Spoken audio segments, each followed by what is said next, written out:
Go ahead, guys. Hey, Mike. Yo. Hey, before we started, we wanted to tell you this a couple weeks ago, but all of us out here, the LA chapter of the Pro Football Writers Association of America, we decided to start honoring a Rams player every year who's the most professional, most insightful guy in this locker room when he's speaking to the media, who helps us do our jobs the best we can. And we decided real quickly that the first guy we wanted to honor was you. Not only for this year and such a weird year, but just whole 5 years since you've been here, since the Rams came home. You've been great with us, stand-up guy, honest, thoughtful, funny, and we really appreciate you. And we want to let you know that as soon as we have a media room and we're not in the tent anymore, we're going to get a plaque and put your name on it. You'll be the first one on it forever, okay? I appreciate that. Appreciate that. Good to see you, Michael. Seriously, it's good to be in the building. Can you take us through the last couple weeks, what it's been like for you and kind of how it all went down?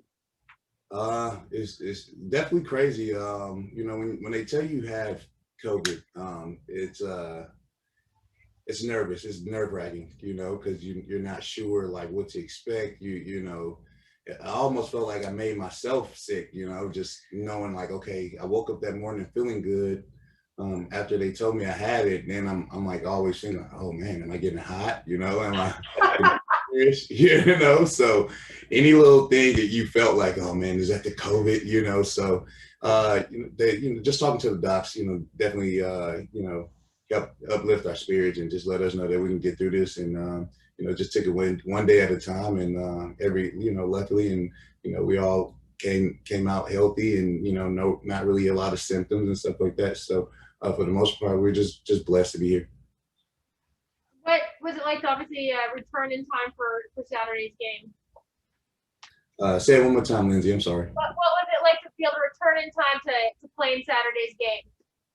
You know, at first I was like, man, this is gonna be it. You know, I'm locked in. You know, especially mentally. I took everything serious throughout the week, but then you get out there, and you're like, this is nothing like going through it mentally. You know, so you definitely need those reps.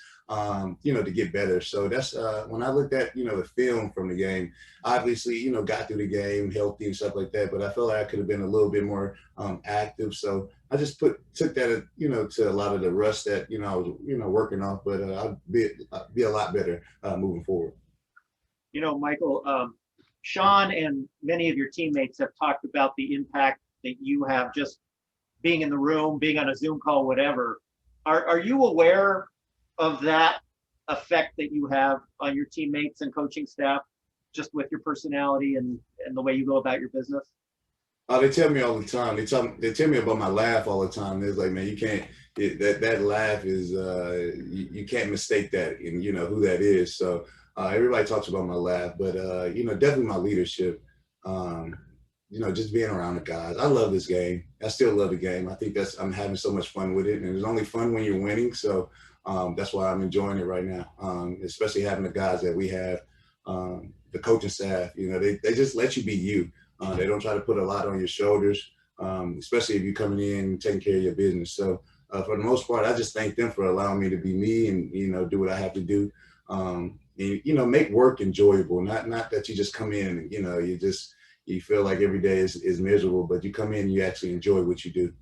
Michael, what do you hope that some of the younger guys learn from you?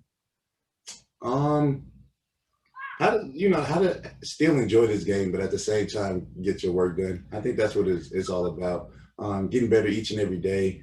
Coming in, you know, working on your craft. I mean, it's all a part of it. If you enjoy getting better, you enjoy winning.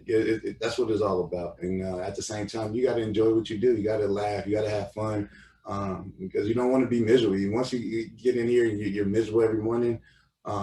It's kind of, you know, you don't want to be here. So it's all up to you as far as personal and how you show up every day and how your attitude is. Michael, you played with Aaron his whole career. And he was telling us today, he's never really had an injury. So what was that like? What was your reaction when you looked over and saw him, you know, grabbing his side and taking a knee because he couldn't breathe? I mean, what was your reaction to what was happening? At first it was just like, dang, you know, I didn't know, you didn't know Superman can get hurt, man. stop playing. Get up. You can breathe. And after you seen him, you were like, bro, I don't know. I was like, oh man, this is serious. But for the most part, man, this man loves the game. We knew we had his back. We believe that it's a next man up philosophy. We have the guys, to rotate behind him that can come in and make plays. But for the most part, we definitely wanted to make sure he was good.